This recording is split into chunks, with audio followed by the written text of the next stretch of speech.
I want to raise all of this in this transition process, if it ever comes to fruition, with Christopher Nixon Cox, of course, the grandson of President Richard Nixon, a Nixon Foundation board member. Christopher, very good to have you back.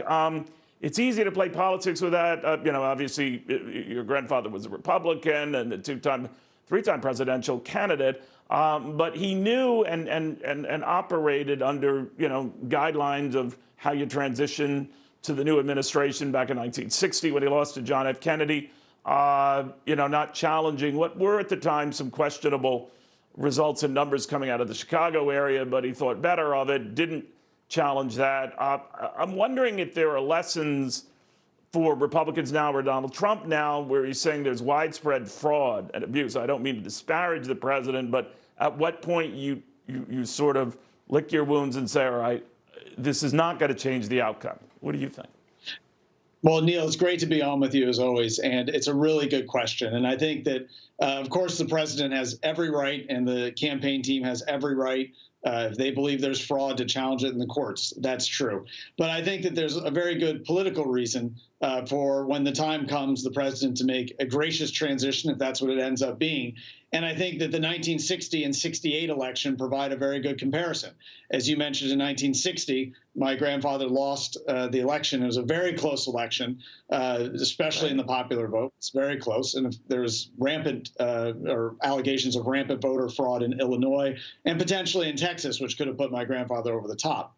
However, when it became clear that there was no path towards winning a court case to prove that, my grandfather did graciously concede. And of course, that set him up to come back in 1968 and run for president. Now, I don't know what President Trump's ambitions are, but he certainly has a lot of energy and certainly seems to want to remain politically active. And 4 years is not that long away.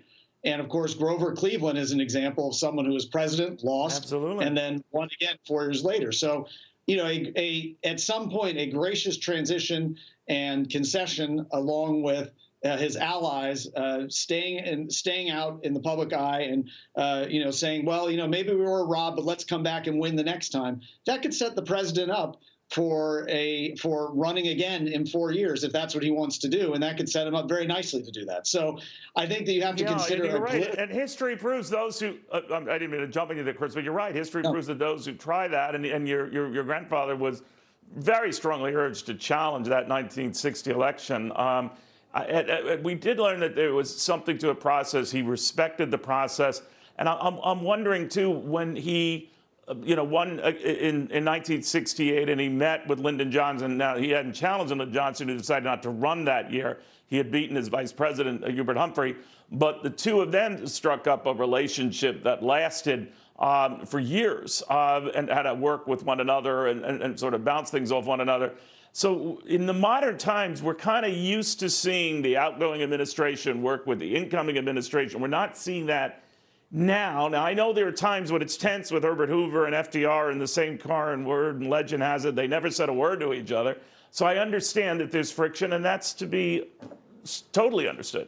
I'm just wondering if it doesn't happen this time, for whatever reasons, and you're right, the president has every right to pursue legal recourse or elections that he feel did not go well or to what it should have been in so many of these battleground states. But at what point should he, graciously step aside if it's not going to change the outcome? Or is he well within his right to say, I'm not going to go to the inauguration. I'm not going to ride from the White House to the Capitol with the guy I think I actually beat?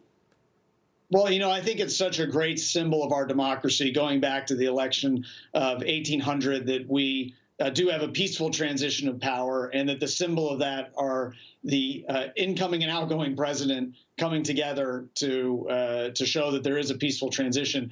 That I would hope, and I actually expect that he would do that. I think that at the end of the day, President Trump does care a lot about the country, and that I think he could put aside that personal, the personal difficulty to do that one last great thing for the country. And I think, of course, once he's an ex-president, he can say what he wants, he can do what he wants, and I think again, maintaining that symbol will be important for him. You're right about that. Grover Cleveland stayed very much in the public eye after he lost a second term 4 years later he got the presidency back. The only man to have 2 non-concurrent terms. So you never know, Christopher, to your point. Very good seeing you. I hope you have a very safe, healthy Thanksgiving. Christopher Nixon Cox, of course, the grandson of President Richard Nixon.